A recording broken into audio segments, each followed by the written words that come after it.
Damos inicio a la conferencia número 2 con el profesor Edgar Vázquez Benítez. Él es magíster en Desarrollo Económico de la Universidad de Lovaina en Bélgica, magíster en Finanzas Públicas de la Universidad de Amberes en Bélgica. Esta conferencia se titula La mentalidad colonial y la hacienda vallecaucana. La colonización por parte de España de gran parte de los territorios del Nuevo Mundo instaló unas maneras de pensar y servir en las sociedades que con la cruz y la espada erigieron durante casi 400 años. Este proceso de imposición forzosa tanto en lo económico, lo político, lo religioso y lo cultural dejaron honda huella en las nuevas repúblicas que se independizaron en el siglo XIX. De la metrópoli española, las llamadas élites criollas que estuvieron al frente de las guerras de independencia junto con la población de negros, mulatos y mestizos, emprendieron la tarea de fundar nuevas repúblicas sin haber hecho rupturas profundas con lo heredado del régimen colonial, del cual persistieron estructuras económicas y políticas de gobierno, como también mentalidades con toda la fuerza que significan para el inconsciente colectivo en los últimos 2 siglos. Ese trabajo trata de situar la hacienda vallecaucana de rancio abolengo hispánico y lo que significó para la configuración de formas de sentir y pensar en esta región del valle geográfico del río Cauca, especialmente en el siglo XIX. Recibamos al profesor Edgar Vázquez Benítez. Bueno. Yo voy a utilizar el atril. ¿Qué tal? Gracias. Bueno, me hago en el atril porque necesito utilizar unas noticas, unas notas. Agradeciendo a Darío la invitación. Quiero tratar hoy una interpretación sobre la formación de la mentalidad del hacendado en el Valle del Cauca y la historia de esa formación, de esa mentalidad. Pero quiero iniciar con unas notas que pueden aclarar el sentido de esta charla. Las notas, por ejemplo, lo siguiente: el individuo separado de la sociedad no es más que un animal, decía Hegel. La vida humana implica interacciones, intercambios, relaciones entre los hombres.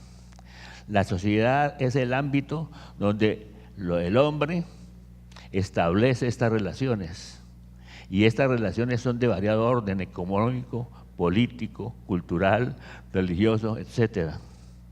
Son armónicas o contradictorias, acuerdos o conflictos, cooperación o contiendas sociales. En este mundo social de interacciones y conflictos es donde nacen las creencias, las ideologías, las subjetividades y los comportamientos. A su manera, Richard Rorty, el filósofo, a su manera, que coincido únicamente en este punto con él, afirma que nuestras creencias resultan de nuestra interacción en el mundo natural y social, es decir, en las interacciones prácticas, de tal manera que las creencias sirven a esas interacciones.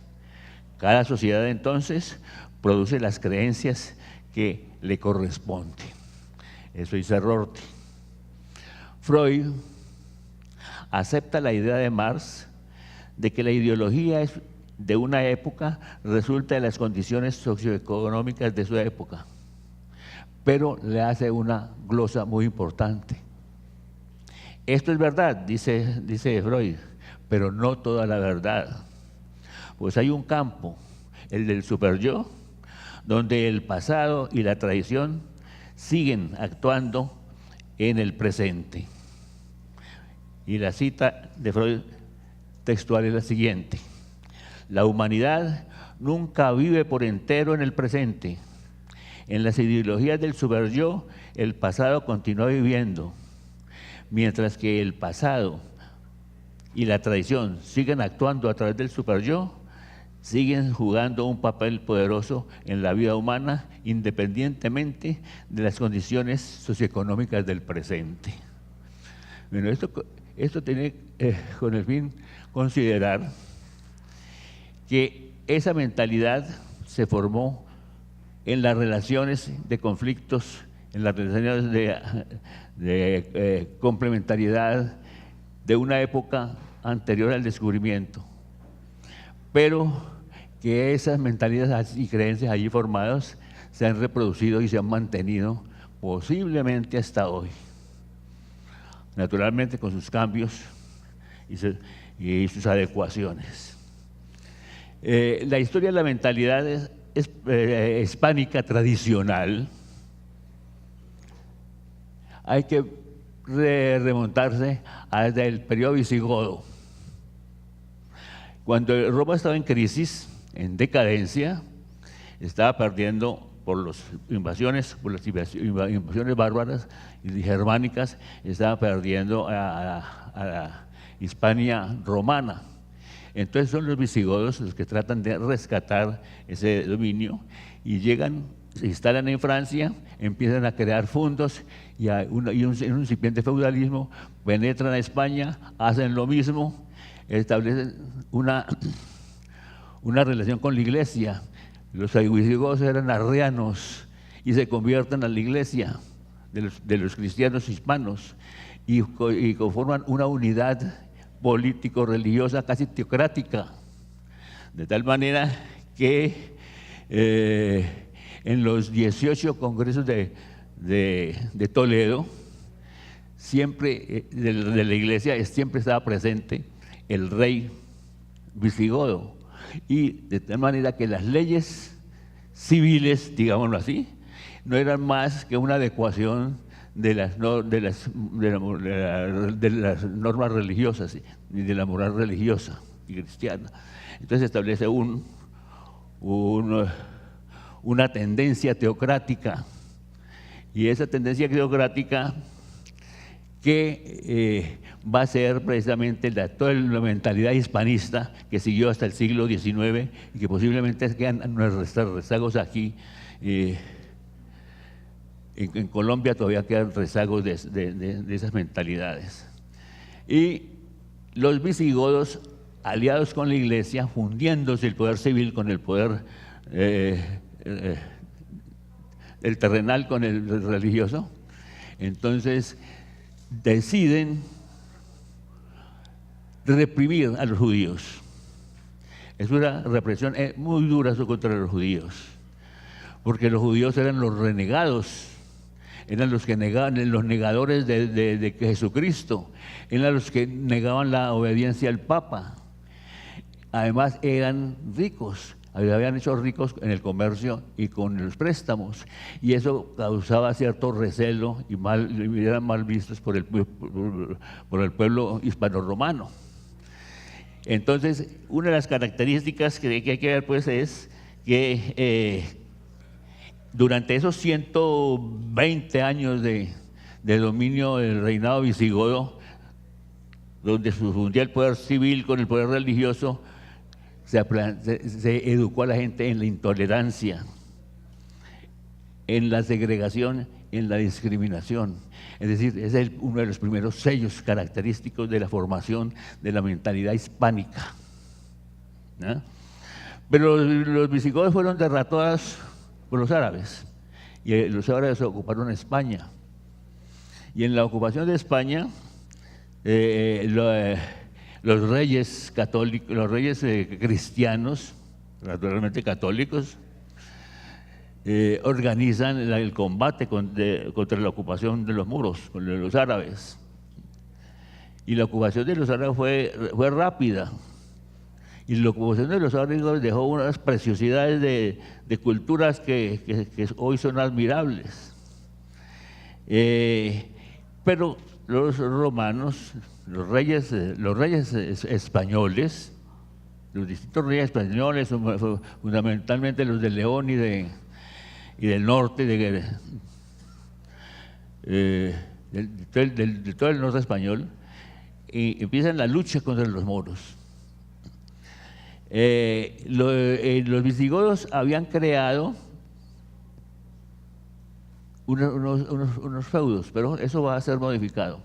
Con la ocupación de los árabes, los reyes españoles, con el fin de resistir la ocupación, los del norte, los del León, entregan tierras yermas a los campesinos, a los siervos y a los hispanorromanos que oían de los moros, y les dejan organizar comunidades y les dejan organizar villas autónomas con tal de que ocupen las tierras como retención para el avance de los moros.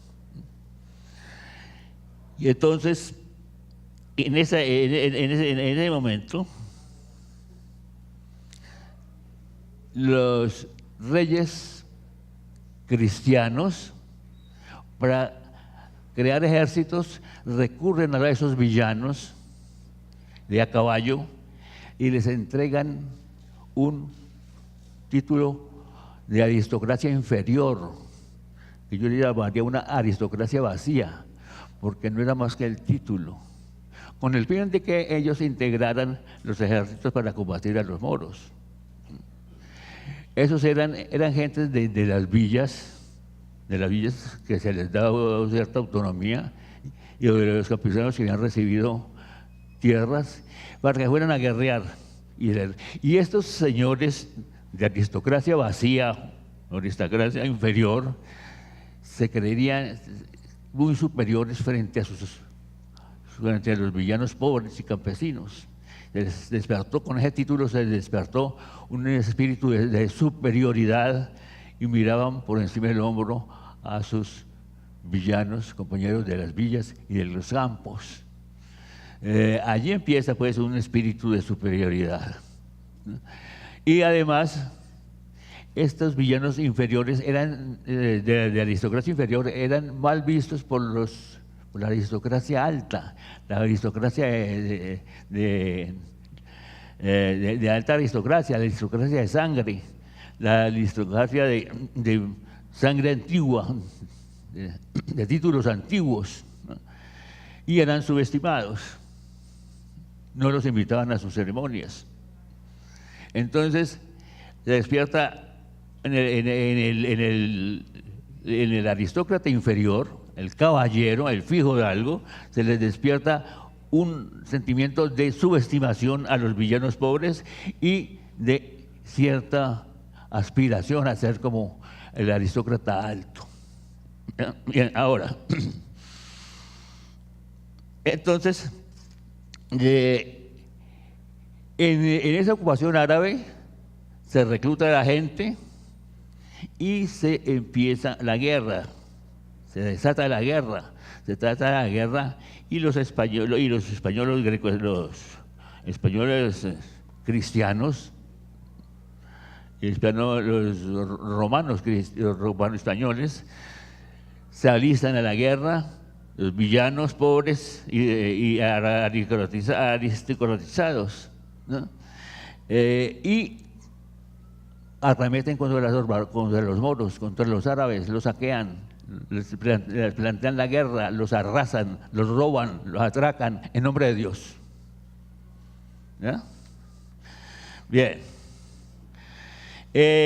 Quiero citar únicamente por ejemplo dos textos de la época: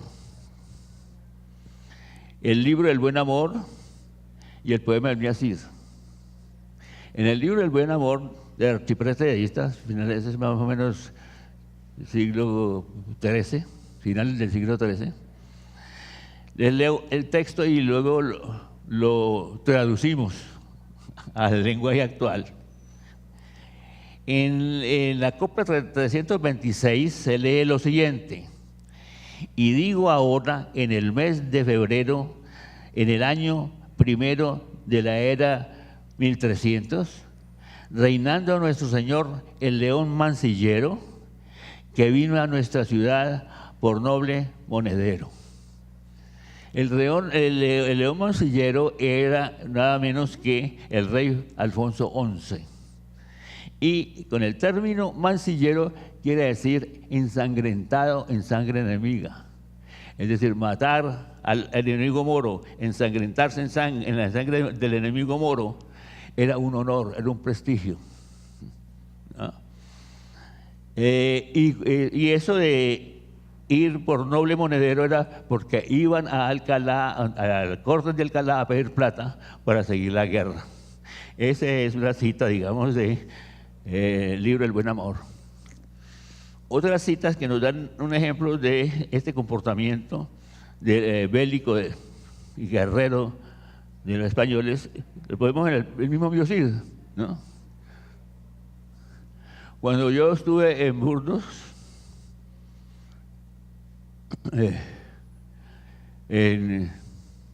ahí está la estatua del Biocid. Para mí no es un héroe. ¿No? Bien, en el poema del Biocid, Rodrigo de Vivar y los caballeros cristianos, tras derrotar a Gavip, el rey moro, proceden al saqueo y allí se lee, comillas, tanto oro y plata cogieron que apenas pueden guardarla, con lo que se enriquecieron todos aquellos cristianos. Otra parte, el Cid autoriza al caballero Álvaro Fañés a que coja parte del saqueo del botín que él quiera, comillas, de toda esta gran riqueza que el Señor nos ha dado. Y otra parte, sobre el reclutamiento para las milicias reales, se lee lo siguiente, invoca el Cid: quien quiera ganar dinero hasta enriquecerse y más, venga con el mío Cid a su lado guerrear, para tomar a Valencia, que a los cristianos daré. Pero bien, allí ya estamos viendo cómo se va formando ese espíritu bélico, militarista, excluyente. Más de 7 siglos duraron los combates, ataques, saqueos, impuestos, hoy lo llamaríamos vacunas, contra los musulmanes. En esa relación social, la guerra es una relación social, en esa relación social conflictiva y bélica se formó el espíritu militar con el cual se hizo la conquista. La guerra y no el trabajo. La guerra y no el trabajo manual se convirtió en el medio y modo de vivir. El talante militar, la subestimación al trabajo manual, el sentimiento de superioridad, el orgullo individualista, el deseo de tener cargos de dignidad y prestigio con subalternos, la sed de riquezas caracterizaron los comportamientos y actitudes que constituyen el espíritu hispánico de la época. En síntesis, vamos a hacer una síntesis de eso. Características del espíritu hispánico tradicional: ánimo guerrero más que civil, sentimiento de superioridad social, discriminaciones por razones de religión y étnicas, subestimación del trabajo manual, porque eso le corresponde a los inferiores solamente, ambición de enriquecimiento por cualquier medio distinto al trabajo, deseo de privilegios y de títulos aristocráticos, fundamentalismo religioso, rechazo y persecución a los infieles, a los judíos y a los moros y a los seguidores de la Reforma protestante, inclinaciones teocráticas, unidad de la Iglesia y el Estado, de los mandamientos divinos y de los mandamientos terrenales, principios principios de la idea como orientadores de la ley y de la ley como defensora de la Iglesia. Es decir, todos los elementos de lo que podemos decir opuestos a la modernidad. Pero la conquista y la organización colonial se realizaron bajo las mentalidades descritas, pero ajustadas o adecuadas al mundo indígena y geográfico que encontraron los conquistadores. Las instituciones de la encomienda y el latifundio, entregados mediante mercedes de tierras a las capas sociales superiores, sirvieron para poblar y plantar un sistema colonial estable dependiente de la corona. Pero además dotaron de mano de obra de aborigen que los eximía de trabajar a los señores de la tierra, los latifundistas. Y dotaron tan de tierras que pudieron conformar un señorío a la manera española, al señorío de la manera española. Vamos a ver el latifundio, ese latifundio en el siglo XVI, no sé, en el siglo XVII. Esa merced de tierra entregaban grandes extensiones a la gente de la cúpula social. Inclusive el Alcázar ya empezó entregando tierras. Ahora, en el siglo XVI y XVII veamos lo siguiente. Tierra sin mano de obra no es más que tenencia. Entonces, los beneficiarios de los latifundios tenían dos opciones: insistir en que se les asignaran indios encomendados o el acceso de mano de obra esclava. Pero el descenso de la población indígena, agotada ya, y sobre todo que los indios guerreros se impedían conformar encomiendas, entonces se recurrió a solicitar traer esclavos africanos. Pero la producción era muy escasa en los siglos XVI y XVII.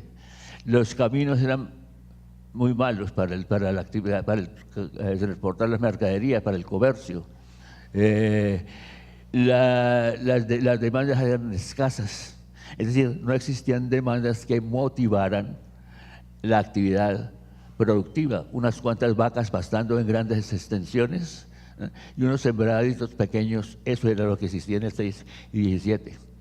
Pero esta situación va a cambiar en el siglo XVIII.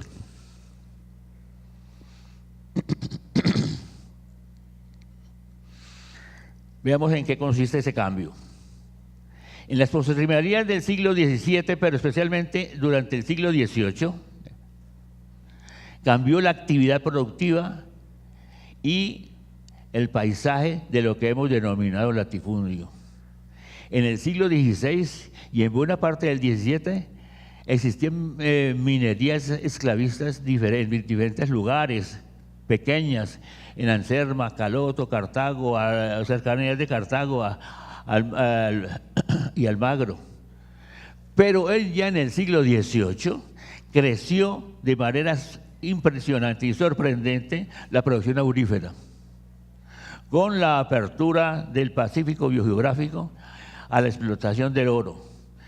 Entonces aparecieron minas en Novita, en Raposo, en Dagua, en Anchicayá, en Calima, en Ismandá, en Vargapecoas, etc. Habría que tratar de investigar por qué esa expansión de la producción aurífera.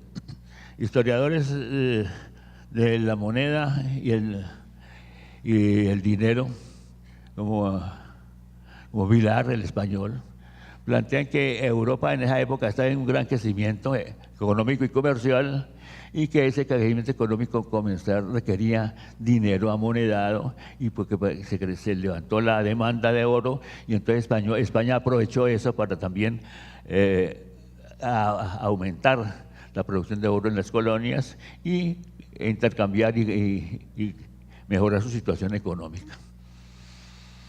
En esta expansión minera crecieron las demandas de esclavos y de las subsistencias requeridas para el sostenimiento de esa mano de obra esclava. Entonces, la demanda de estas subsistencias impulsó a los propietarios de los latifundios del valle a ampliar los cultivos y las ganaderías para abastecer los distritos mineros. Así, se solucionó la ausencia de demanda que antes había mantenido al latifundio con muy bajos niveles de producción y de actividad económica.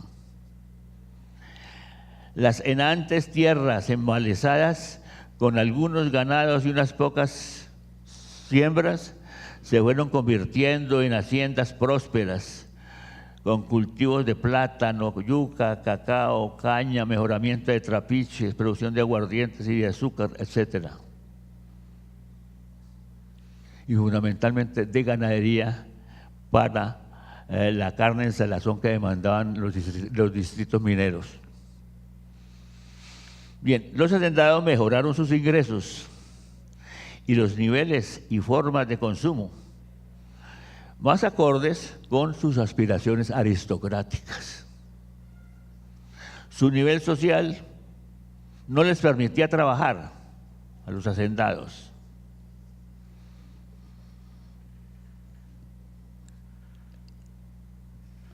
Y entonces se utiliza mano de obra esclava, lo habíamos visto.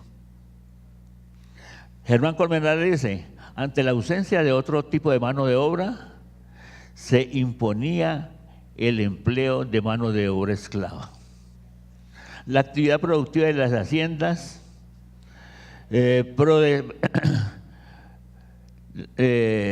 procedía de la dinamización que daban la actividad minera del Pacífico. Es decir, la actividad minera del Pacífico se convirtió en el motor del desarrollo agrícola de las haciendas vallecaucanas. Era el que suministraba la demanda que incentivaba la producción. Cuando el latifundio se transformó en hacienda, apareció la casona de la hacienda, lugar y presencia del propietario. Esa casona se constituyó en la sede de la familia patriarcal, símbolo del espíritu señorial, de la mentalidad del hacendado. En la montaña, la capa del viejo hidalgo se rompió para hacer ruana, ruana campesina. En el valle del río Cauca, la casa del cortijo andaluz se readecuó para hacer casona de hacienda. Se modifica la casa con recursos naturales que encontraban en la región.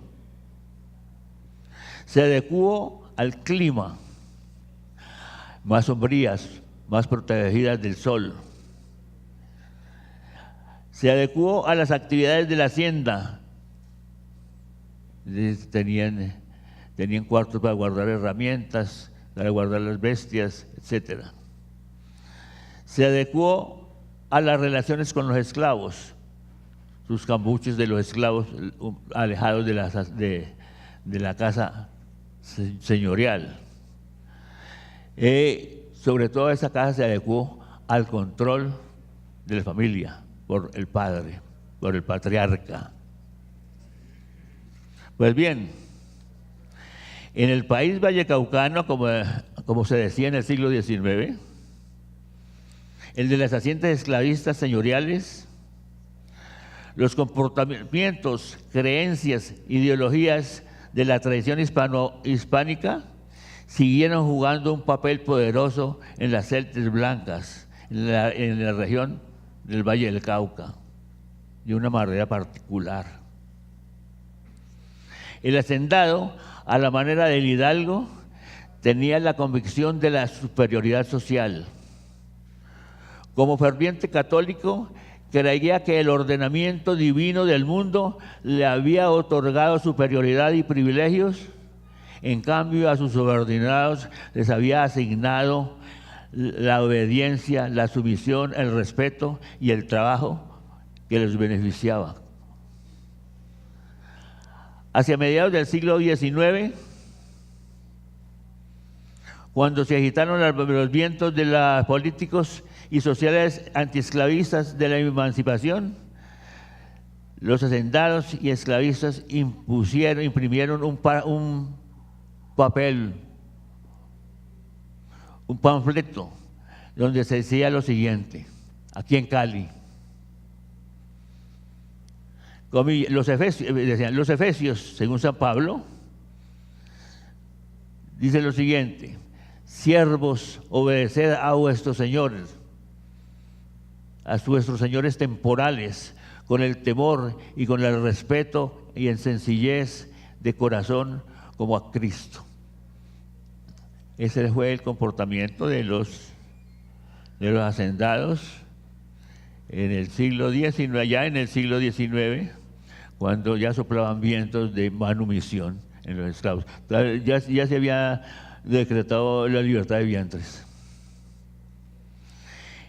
Bien, el hacendado de Eustaquio Palacios en el alférez real, comillas, mantenía una valla inseparable entre la nobleza y la plebe, cierra comillas. Hacía que el esclavo y la plebe guardaran las distancias. El sentimiento de superioridad correspondía a la estructura patriarcal de la familia, como sucedía en España. El padre era la fuente de las decisiones, mandatos, prohibiciones, castigos, reconocimientos, aunque podía delegarlas en algunas personas adultas de su confianza, como al hijo mayor, a la madre, al cura o al capataz. El monopoder del padre se expresaba como fantasía en el monoteísmo de la religión que profesaban y que servía de apoyo a su propio poder terrenal. El tratamiento amable, benévolo, que el hacendado daba al esclavo, como se menciona en el alférez real y en la María, escritas en dos momentos distintos desde la compensación del esclavismo, antes y después de la independencia, hay que examinarlos con cuidado. La participación de esclavos y esclavas en las cotidianas labores domésticas en la casa y en la hacienda, y especialmente en la crianza de los niños, permitía que un acercamiento familiar afectivo que suavizara el tratamiento de los esclavos. Así sucedía también en el esclavismo del algodonero en Estados Unidos. Pero el tratamiento benigno no borraba la valla social entre la aristocracia y los plebeyos, ni la plena subordinación de estos. Más bien podía ayudar a fortalecer esa subordinación. En María se lee lo siguiente: los esclavos, bien vestidos y contentos, hasta donde es posible en la servidumbre, eran sumisos, afectuosos para con su amo. Es decir, que en determinadas circunstancias, ese trato bondadoso servía precisamente para fortalecer la subordinación. El éxito de la coacción externa, la de los amos, requiere la sumisión interna de los esclavos. En la sumisión interna jugó un papel decisivo el cura, como lo podemos ver en el alférez real. Allí leemos: el padre, el cura, explicó el evangelio del día y con la mayor claridad, acomodando su lenguaje a la limitada inteligencia de los esclavos, y terminó encareciéndoles a estos paciencia, resignación, y advirtiéndoles a los amos que ellos deben ser padres y no verdugos de esos infelices a quienes Dios en sus arcanos había colocado en la servidumbre, cierra comillas. Entonces parece que el curita de la capilla de la hacienda se daba cuenta de que a pesar de que no hubieran explosiones de contradicción y de conflicto externo, latía en la misma relación social una contradicción que podía estallar en cualquier momento. Bien, el tipo de familia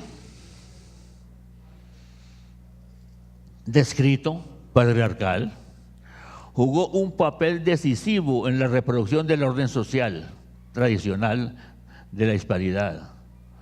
Formó a sus niños en una mentalidad orientada a que en la adultez tuvieran los valores y comportamientos que les sirvieran para ejercer el dominio y control hacia sus subalternos, tanto en la hacienda que heredarían como en el aparato del poder político local, en el cual tenían gran influencia o que dominaban. En 1851 se extinguió la esclavitud. El hacendado siguió siendo propietario de las tierras con nuevas relaciones.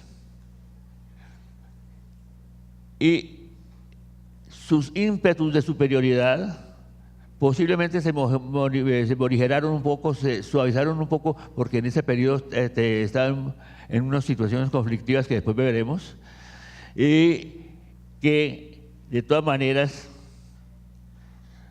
esa mentalidad de superioridad la prolongó ya en las nuevas relaciones sociales, con el arrendatario, con el aparcero, con el terrasguero, con el peón semiasalariado. Siempre la misma superioridad. Bien, entonces veamos ya en el siglo, en finales del XVIII y comienzos del XIX, es decir, de la colonia, del paso de la colonia a la república. El auge minero decae en el último cuarto del siglo XVIII. La demanda de esclavos del periodo anterior, del siglo XVIII, había impulsado la elevación del precio de los esclavos bozales, de los esclavos recién llegados de África, no de los que nacían en la hacienda. Y entonces la elevación del precio de los esclavos bozales deterioraba la rentabilidad de la mina, del esclavista. Y para contrarrestar la caída de la rentabilidad, para recuperar el nivel de rentabilidad, entonces intensificaron el trabajo de los esclavos, un trabajo extenuante y agotador, que no se había dado en periodos anteriores. Y entonces se agudizan y explotan más rebeliones negras y más fugas de los esclavos. Entonces se inicia un periodo de descomposición, yo he llamado de descomposición del esclavismo. Ahora, entonces, ante esos movimientos conflictivos con los negros y ante esos altos precios, empieza esa descomposición. Y cae la producción minera.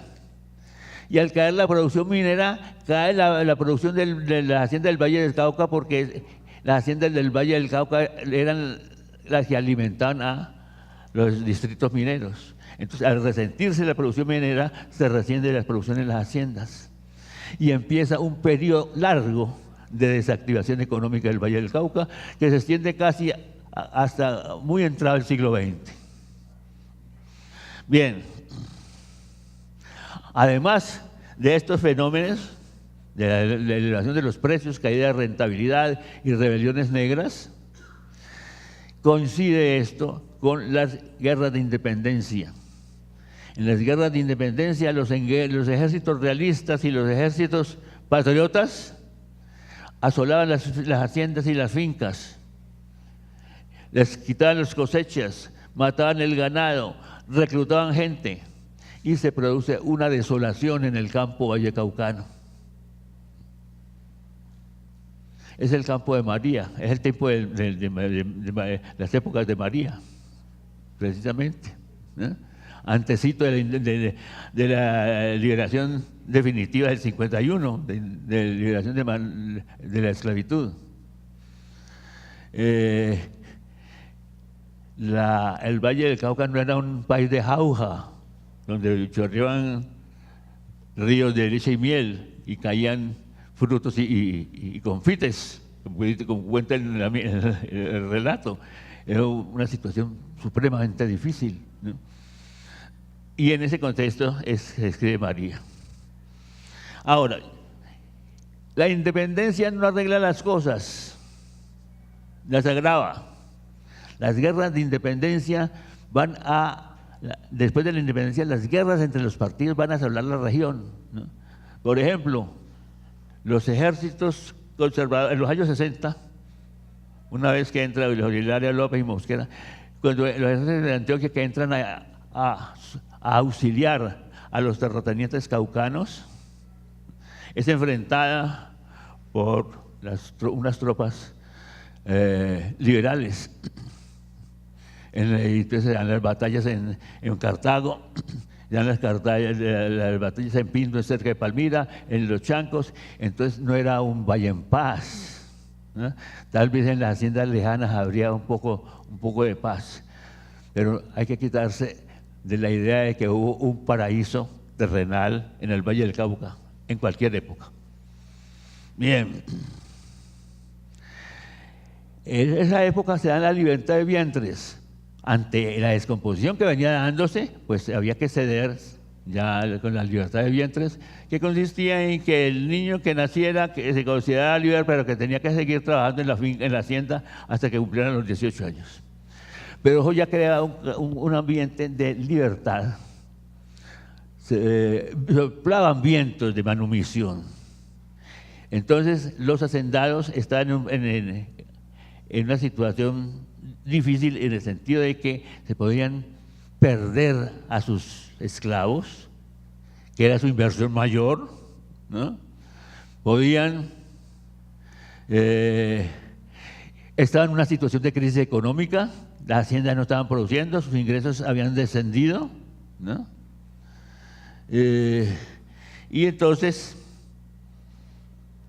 se produce un proceso de aumento de ventas de haciendas, fundamentalmente a partir de los 30 hasta los 40, 50 del siglo XIX. Los hacendados estaban endeudados, muchos estaban endeudados. Muchos partían la hacienda, vendían una parte para quedarse con la otra. Era una situación económica bastante difícil.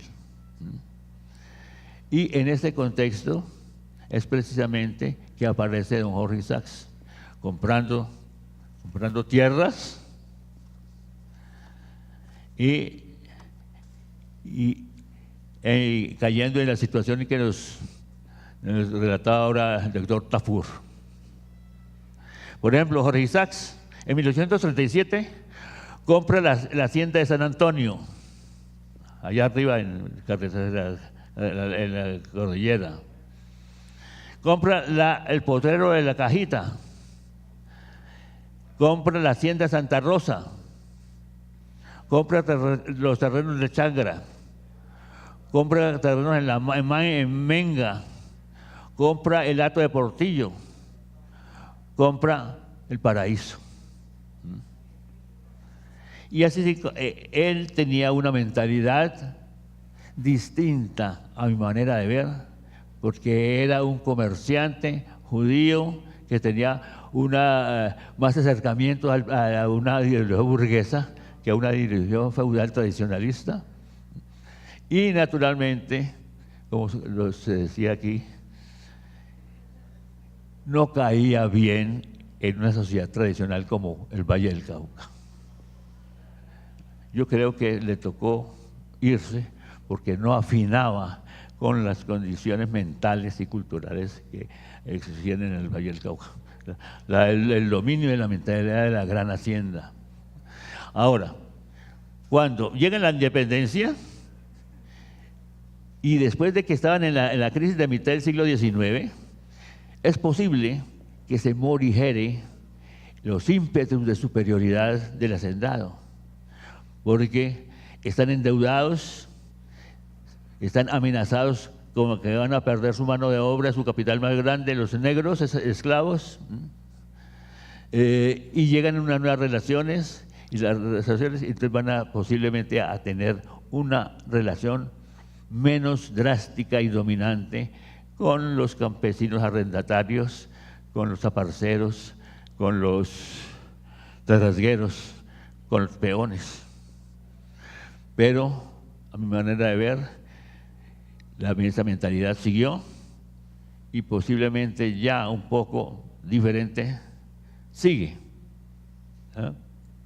Sigue no solamente en los hacendados, sino que se ha socializado esa mentalidad.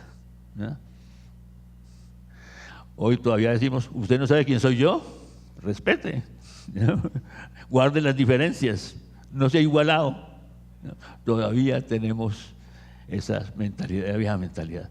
Entonces las mentalidades se reproducen y esa mentalidad tradicionalista, española, fue la que en todo el siglo XIX opuso resistencia a todo intento de modernización. Intento de no tecnología técnica, sino una modernización política, cultural. Es decir, la que ha impedido que la modernidad llegue plenamente a la vida colombiana. Eso es todo.